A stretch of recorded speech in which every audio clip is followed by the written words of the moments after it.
ജോസേട്ടാ എന്നാണ്ട് വിശേഷം? ഇല്ല, ഞങ്ങൾ അങ്ങനെയാ വിളിക്കുന്നത്. ജോസേട്ടാ എന്നാണ്ട് വിശേഷം? നല്ല വിഷയം അവനെന്തുണ്ട് വിശേഷം? സുഖമായിട്ട് പോകണം. അടുത്തത് എനിക്ക് തോന്നുന്നത് 104 ദിവസം ഷൂട്ട് ചെയ്ത കഥ പറഞ്ഞപ്പോ ഇന്നലത്തെ ഒരു ഇന്റർവ്യൂ പറയുന്നുണ്ടായി മമ്മൂക്ക, അതിലേറ്റവും കൂടുതൽ ആക്ഷന് വേണ്ടി ദിവസങ്ങൾ മാറ്റിവെച്ചു, ചേസിങ്ങിന് വേണ്ടി. അപ്പൊ ഞങ്ങൾ പ്രതീക്ഷിക്കുന്ന മാസാണെന്ന് ഞങ്ങൾ പറഞ്ഞ മമ്മൂക്ക പറയും മാസ് അല്ല എന്ന് പറയും, മമ്മൂക്ക ക്ലാസ് അല്ല എന്ന് പറയും. ഞങ്ങൾ ഏത് രീതിക്കാ? ഞങ്ങൾ മൊത്തം ഏറ്റെടുക്കാൻ തീരുമാനിക്കുകയാണ്. തീർന്നില്ല പ്രശ്നം. ഏറ്റെടുക്കുക. ഞാൻ നിങ്ങളെ ഏറ്റെടുത്തു കഴിഞ്ഞാൽ എനിക്ക് സമാധാനമായി. നിങ്ങൾ ഏറ്റെടുത്തിരിക്കുന്ന അറിഞ്ഞതിൽ വളരെ സന്തോഷം. അപ്പൊ പോവാം. എങ്കിലും ആ കഥ, ഈ കഥാപാത്രം, സിനിമയായാലും കഥാപാത്രം എന്നൊക്കെ പറഞ്ഞ് ഇദ്ദേഹം പറഞ്ഞ പോലെ ഒന്നും വലിയ ട്രിക്കൊന്നുമില്ല. നമ്മൾ സാധാരണ സിനിമയിൽ വിളിക്കാൻ പറ്റുന്ന പോലെ സിനിമയിൽ വിളിച്ചിട്ടുണ്ട്. പിന്നെ ഈ പറഞ്ഞ പോലെ ഈ മലയോര കഥാപാത്രങ്ങൾ ഒരുപാട് ഞാൻ അഭിനയിച്ചിട്ടുണ്ട്. പക്ഷെ എവിടെയെങ്കിലുമൊക്കെ ചെറുതായിട്ടൊക്കെ വരും. കാരണം ആ ബെൽറ്റിൽ എല്ലാ ചെറിയ നുവാൻസസ് മാത്രമേ വ്യത്യാസം ഉണ്ടാവുള്ളൂ മനുഷ്യന്. എന്നാലും പരമാവധി. പിന്നെ നമ്മുടെ കഥ പ്രധാനപ്പെട്ട് നടക്കുന്നത് കേരളത്തിലല്ല, ഭൂരിഭാഗവും തമിഴ്നാട്ടിലാണ്. പിന്നെ മറ്റുള്ളവരെ ആരും ആ ഭാഷ പറയുന്നില്ല. അതുകൊണ്ട് അങ്ങനെ ഒരു സ്ലാങ്ങിന് ഒരു വലിയ പ്രാധാന്യം പിടിക്കണ്ട. ഈ ക്യാരക്ടർ ജോസേട്ടായിയുടെ ക്യാരക്ടർ മാത്രമേ ഉള്ളൂ നമ്മൾ ഈ ഭാഗത്ത് കാണുന്നത്. ബാക്കിയുള്ളവരൊക്കെ തമിഴ്നാട്ടുകാരും രണ്ട് ഇവരൊക്കെയാണ്. അപ്പം അതുകൊണ്ട് ആ പ്രശ്നങ്ങളൊന്നുമില്ല. പിന്നെ തമാശ എന്ന് പറയാൻ പറ്റും. എന്താ ഹ്യൂമർ അവിടെ എവിടെയൊക്കെ വന്നു പോകുന്നു. കാരണം അതിനൊന്നും നേരമില്ല ഈ സിനിമയിൽ. അല്ല, തമാശ പറഞ്ഞല്ല, മനുഷ്യന്റെ തലയിൽ തീ പിടിച്ച് നിൽക്കുമ്പോൾ തമാശ പറയാൻ സമയം ഉണ്ടാവില്ല. അങ്ങനെയാണ് കഥാപാത്രത്തിന്റെ അവസ്ഥ. ജോസേട്ടൻ എടുത്തിയാട്ടക്കാരനായതുകൊണ്ട് പറ്റിപ്പോകുന്നതാണ്. അങ്ങനെ ഒത്തിരി നമുക്കൊക്കെ പറ്റിയിട്ടുണ്ടാവുമല്ലോ. അങ്ങനെ എടുത്തിയാട്ടം കൊണ്ട് അബദ്ധമായാൽ അത് തലേന്ന് പോകില്ല, അത് വലിച്ചെറിഞ്ഞാലും പോകുക. അതിങ്ങനെ അണ്ട് പിടിച്ചിരിക്കുന്നവർ പിടിച്ച് ജോസിന്റെ ഒരു വഴിക്കാക്കുന്നതാണ് ഈ സിനിമയുടെ കഥ. ബാക്കി കഥ ഞാൻ പറഞ്ഞാൽ നിങ്ങൾ സിനിമ കാണാൻ ഇൻട്രസ്റ്റ് ഉണ്ടാകാത്തത് ഉണ്ടെന്ന് തോന്നുന്നത് പോലെ അതുകൊണ്ടാണ് ഞാൻ പറയുന്നത്. അത് കൃത്യമാണ്. അച്ഛാ, ഈ കഴിഞ്ഞ ദിവസം ഈ ഇന്റർവ്യൂ തന്നെ പറയുന്നുണ്ട്, ആദ്യമായിട്ട് കഥ പറയാൻ പോയപ്പോ നിനക്ക് കഥ അറിയാവുന്ന ചോദിച്ചൊരു സംഭവം മമ്മൂക്കാൻ ഇന്നലെ ഓർമ്മ വരുന്നുണ്ട്. ഞാനൊരു സ്ക്രിപ്റ്റ് റൈറ്ററാണ് എന്ന് ആര് പറഞ്ഞ എന്നോടൊന്ന് ചോദിച്ചു. തമാശ പറഞ്ഞില്ല, നമ്മളിവിടെയൊക്കെ പറയുന്ന അത്രയും പറഞ്ഞു. അതുകൊണ്ട് നന്നായില്ലേ? തീർച്ചയായിട്ടും രണ്ടാമത്തെ സിനിമയായില്ലേ? അല്ല, ഒരുപാട് സിനിമ കഴിഞ്ഞു. മമ്മൂക്കാട് കൂടെ രണ്ടാമത്തെ സിനിമ. ഈ ടെറൈനിൽ തന്നെ ഒരു ആക്ഷൻ കോമഡി ജോണറിൽ നമുക്ക് പല സിനിമകളും ചെയ്തിട്ടുണ്ട്, നമ്മളൊക്കെ ആസ്വദിച്ചിട്ടുള്ള കാര്യമാണ്. അപ്പോഴേക്കും വീണ്ടും അതേ ഇപ്പൊ ഒരു അച്ചായനായിട്ടുള്ള ഒരു ക്യാരക്ടർ ചെയ്യാൻ നേരത്ത് മുമ്പ് ചെയ്ത ക്യാരക്ടറിനെ റീവിസിറ്റ് ചെയ്യുകയും കൂടെ ചെയ്യണമല്ലോ. അപ്പൊ എന്നിട്ടായിരിക്കണം ഒരു ക്യാരക്ടർ സെറ്റ് ചെയ്യുക. അപ്പൊ അതിനെ എങ്ങനെയായിരുന്നു നോക്കിയിട്ടുള്ളത്?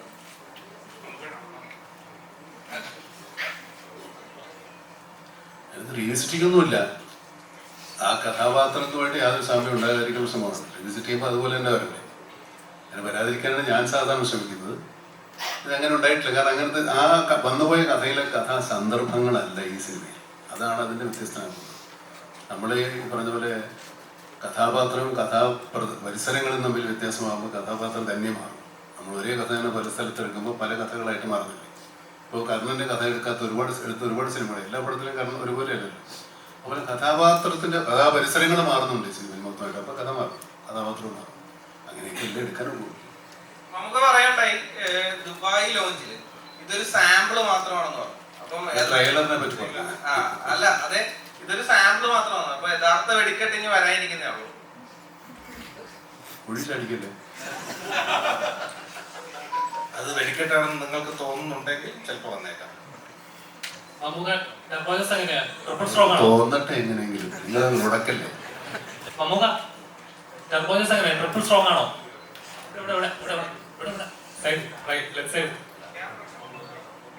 അങ്ങനെ ഡയറക്ടർ പറയട്ടെ, ഞാനൊന്നും പറയുന്നില്ല. സ്ട്രോങ് ആണോ? ഡബിൾ സ്ട്രോങ് ആണോ? നിങ്ങളുടെ സിനിമ കണ്ടിട്ട് തീരുമാനിച്ചാൽ മതി. ഇതെന്താ സംഭവം എന്ന് വെച്ച് കഴിഞ്ഞാൽ ആ കഥയുടെ അല്ലെങ്കിൽ ആ സിനിമയുടെ സ്വഭാവത്തിനനുസരിച്ച് പരമാവധി ശ്രമിച്ചിട്ടുണ്ട് എല്ലാവരും. പ്രത്യേകിച്ചും നമുക്ക് ഒരുപാട് എഫേർട്ട് ഇട്ട് ചെയ്തിരിക്കുന്ന സിനിമയാണ്. നിങ്ങൾക്ക് സന്തോഷമുണ്ടാകാനും നിങ്ങൾക്ക് ആനന്ദമുണ്ടാകാൻ വേണ്ടി തന്നെയാണ് അദ്ദേഹം അത്രയും കഷ്ടപ്പെട്ടത്. നിങ്ങൾ കാണും, അത് നിങ്ങൾ തീരുമാനിക്കും. കഷ്ടപ്പെടുത്തിയിട്ടുണ്ട്. അത് പല തവണ നമ്മളിങ്ങനെ പറഞ്ഞില്ല, എല്ലാവരും നന്നായി കഷ്ടപ്പെട്ടു. പ്രത്യേകിച്ച് വീണ്ടും വീണ്ടും ഓർമ്മിക്കല്ലേ. മലയാള ഫിലിമിലൊരു ഡയലോഗ് ഉണ്ട്, അവന്റെ ഇടി എന്ന് പറഞ്ഞാൽ ഒരു 1.5 കിൻഡൽ വരുന്നു. ടർബോ ജോസിന്റെ ഇടിക്ക് എത്ര കിൻഡിലുണ്ടാവും? കൊണ്ടു നോക്ക്, അല്ലെങ്കിൽ കണ്ടു നോക്ക്.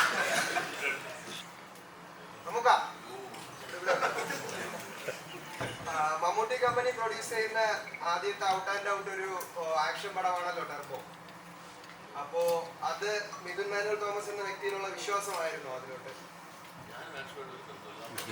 ഞാൻ മിഥുൻ മാനുവൽ തോമസിനെയും വൈശാഖിനേക്കാൾ വിശ്വസിക്കുന്നതിനേക്കാൾ കൂടുതൽ നിങ്ങളെ വിശ്വസിച്ചിട്ടാണ്.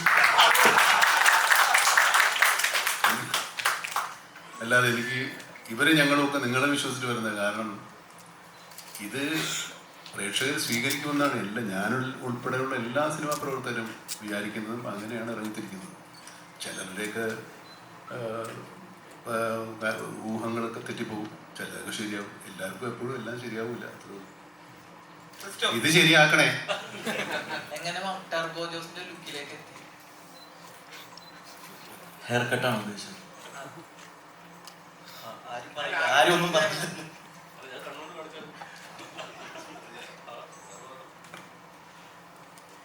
അതെന്തെങ്കിലും ഒരു പ്രത്യേകത വേണ്ടതെന്ന് പേര് ചെയ്തതാണ്.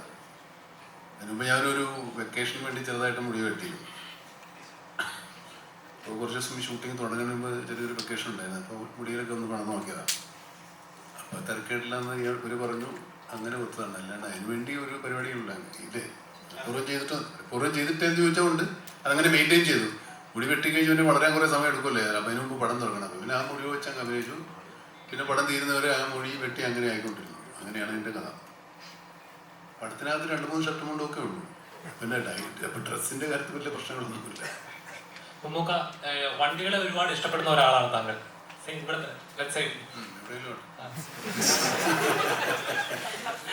വണ്ടികളെ ഒരുപാട് ഇഷ്ടപ്പെടുന്ന ഒരാളാണ് താങ്കൾ. അപ്പൊ ഈ സിനിമയിലെ ആക്ഷൻ സീനിലെ വണ്ടികൾ ട്രിപ്പിംഗ് ഒക്കെ താങ്കൾ തന്നെ ചെയ്തെന്ന് പറഞ്ഞായിരുന്നു. കുറേ വണ്ടികളുണ്ട്. വണ്ടികളൊക്കെ പഴയ വിലക്ക് വിറ്റോണ്ടിരിക്കുക, പൊട്ടിച്ചോ ചവിട്ടിയത്. ഈ സിനിമയിലെ ആക്ഷൻ സീനിലൊക്കെ മമ്മൂക്ക ഇന്ന് പറഞ്ഞ ഇന്റർവ്യൂവിൽ പറഞ്ഞിട്ടുണ്ടായിരുന്നു, ആക്ഷൻ സീനിലെ ഡ്രിഫ്റ്റിംഗ് ഒക്കെ താങ്കൾ തന്നെ ചെയ്തത്. അത്രയും സേഫ് ആയിട്ടുള്ള സ്ഥലത്ത് ഡ്രിഫ്റ്റ് എന്ത് ചെയ്യല്ലോ. കാരണം ആൾക്കാർ ചുറ്റും നമ്മൾ മാറി നിന്നെല്ലാം സേഫ് ആയി കഴിഞ്ഞാൽ ഡ്രിഫ്റ്റ് ചെയ്യാൻ എളുപ്പമില്ലേ. അതൊരു സാഹസികതയൊന്നും അല്ല. നമുക്ക് എന്തെങ്കിലും പറ്റിയാൽ നമുക്കേ പറ്റുള്ളൂ, വേറെ ആർക്കും ഒന്നും പറ്റരുത് മാത്രമേ. ഇതുപോലെ ആക്ഷൻ അങ്ങനെ ഒരുപാട് ഡ്രിഫ്റ്റിംഗ് ഒന്നും ഇല്ല, ചെറിയ ചെറുത് കാര്യങ്ങൾ. അങ്ങനെ ചെയ്യാൻ താല്പര്യമുണ്ടോ? അല്ല, അങ്ങനത്തെ പടങ്ങൾ ചോദിച്ചാൽ എന്തായാലും ഒരു നടക്കൽ മനെ. ഇപ്പൊ റോട്ടിൽ എന്തോരം വണ്ടികളാണ്, വലിയ പണി ഓട്ടെ. നമുക്ക് മിനിസ്റ്റർ രാജ വരാറായി. മിസ്റ്റർ വേണം. അതെ, ഇന്നിപ്പോ നമുക്ക് ടബ് കഴിയട്ടെ. ടബയിലെ നമ്മുടെ ഈ ജോസേട്ടായി എന്ന് വിളിക്കുന്ന ജോസ് നാട്ടിൻപുറത്തെ ചെറിയ പള്ളിപ്പറമ്പിലൊക്കെ ചെറിയൊരു ഷോ അടിയും എന്തെങ്കിലുമൊക്കെ വഴക്ക് വന്ന അങ്ങനത്തെ ഒരു അടിക്കാരനല്ല. അല്ലാണ്ട് വലിയ ഗുണ്ടയോ റൗഡിയോ മാഫിയ കിങ്ങോ അങ്ങനത്തെ ഉള്ള ആളൊന്നുമല്ല. നാട്ടിൻപുറത്തൊരു ഡ്രൈവറാണ്. ടൂറിസ്റ്റുകളെ ഈ ഹൈ റേഞ്ചസിൽ കൊണ്ടുവന്ന് ഭയങ്കര അവിടെ ചില ഡ്രിഫ്റ്റിംഗ് ഒക്കെ ചെയ്ത് അങ്ങനെ അവരെ ഇംപ്രസ് ചെയ്യുന്ന ആളാണ്. പക്ഷെ അത് പടത്തിൽ കാണിക്കുന്നില്ല. ഈ പുള്ളി ഇയാളെക്കാൾ 100 ഇരട്ടി ബലമുള്ള ആൾക്കാരുടെ മുമ്പിൽ പെട്ട എന്തായാലും സ്ഥിതി. അതാണ് ഈ സിനിമ ചുരുക്കി പറഞ്ഞത്. അതിനകത്തുള്ള അടിയെ നടക്കൂ. മനസ്സിലാവുന്നുള്ള ഞാൻ പറയാം. നമ്മളെങ്ങാനും പോയി സാധാരണ മനുഷ്യർ പോയി എവിടെയെങ്കിലുമൊക്കെ പെട്ടാൽ വീട്ടിൽ കൊണ്ട് പൊമ്പരമായി പോകും. പക്ഷെ ജോസ് പിടിച്ച് നിൽക്കുന്നു എന്നുള്ളത് നമ്മുടെ ഒരു സമാധാനം. അതിൻ്റെ ഒരു സർവൈവൽ സ്വഭാവമുണ്ട് സിനിമയ്ക്ക്. കഥ ഞാൻ പറഞ്ഞില്ലെന്ന് പറയുന്നു. ഇതാണ് കഥ. ആക്ടറുമാണ്. ആക്ടർ എങ്ങനെയാണ് ഈ പ്രൊഡ്യൂസറുടെ അടുത്ത് ശമ്പളം പറഞ്ഞതെന്ന് പറഞ്ഞാൽ കൊള്ളാം. ശമ്പളമൊക്കെ പറഞ്ഞിട്ടുണ്ട്, തരുകയും ചെയ്യും. അന്നിലെ പിടിച്ച് മേടിക്കും. കൃത്യമായിട്ട് പറഞ്ഞിട്ടുണ്ട് അല്ലേ? വിട്ടുവീഴ്ച ചെയ്യുമോ? വിട്ടുവീഴ്ച ചെയ്യേണ്ട വരില്ല. അങ്ങനെ പരിപാടി ഉണ്ടെങ്കിൽ തന്നെ ഇവർ തരാതെ പറ്റിക്കലേ ഉണ്ടാവും. നമ്മൾ വിട്ടുവീഴ്ച അതെ, വിട്ടുവീഴ്ച ചെയ്താൽ അവർ അത് ശീലമാക്കും. പിന്നെ തരാതെ പറ്റിക്കാം, അതിനൊക്കെ ഓർമ്മ നമുക്ക് ഫഹദിന്റെ രാജമാണിക്യം കണ്ടിരുന്നു. അപ്പൊ ഫഹദ് തന്നെ ഒരു പേഴ്സണൽ ഡിസ്കഷനിൽ പറയുണ്ടായി, രാജമാണിക്യം ചട്ടമ്പിനാടൊക്കെയാണ് ഫഹദിന് അതിൻ്റെ അത് ഒരു റഫറൻസ് ആയതെന്ന് പറഞ്ഞിരുന്നു. നമുക്ക് കണ്ടിരുന്നു ആ ചിത്രം. എന്തായാലും വളരെ നന്നായിട്ടുണ്ട്. അപ്പോൾ അതിൻ്റെ സ്റ്റൈൽ തന്നെയാണ്. നമ്മുടെ പറയുന്നതൊക്കെ ഒരു കേട്ടസി, നമ്മളൊരു റെഫറൻസ് വെച്ചാൽ ഓക്കെ. പക്ഷെ അത് ഈസ് ഇൻഡിവിജ്വൽ പെർഫോമൻസ് ആണ്. ഇപ്പോൾ ആർ ജെ ബാലാജി എന്ന് പറയുന്ന തമിഴ്നാട്ടിലെ ഒരു ഡയറക്ടർ ഈ അടുത്ത് പറഞ്ഞിരുന്നു, മറ്റൊരു ആക്ടർ അവിടുത്തെ വലിയ സൂപ്പർ സ്റ്റാറിനെ വെച്ച് സിനിമ ചെയ്യിപ്പിക്കുമ്പോൾ നരയിടാൻ വരെ അവർ കുറേ നേരം ഡിസ്കസ് ചെയ്യേണ്ട വന്നു. നരയിട്ടാൽ എങ്ങനെയായിരിക്കും ഇമേജിനെ ബാധിക്കുന്നത്. നമുക്ക് എപ്പോഴും മമ്മൂക്കയുടെ സൗകര്യത്തിനല്ല സിനിമയുടെ സൗകര്യത്തിനാണ് നിന്നിട്ടുള്ളത്. അത് ആ ഒരു ലവ് ഉണ്ടല്ലോ സിനിമയോട്, അത് അതിന്റെ പിന്നിലെ കാര്യം എന്താ? നേരത്തെ പറഞ്ഞാണ് ലവ്, സിനിമയോടുള്ള ലവ്, പാഷൻ. എനിക്ക് സിനിമയെ അല്ലാതെ ഒരു വഴിയും വേറെ ഞാൻ കാണുന്നില്ല. ഈ സിനിമ ഇല്ലെങ്കിൽ എൻ്റെ കാര്യം കുഴപ്പത്തില്ല, എൻ്റെ ശ്വാസം നിന്ന് പോകും. Thank you.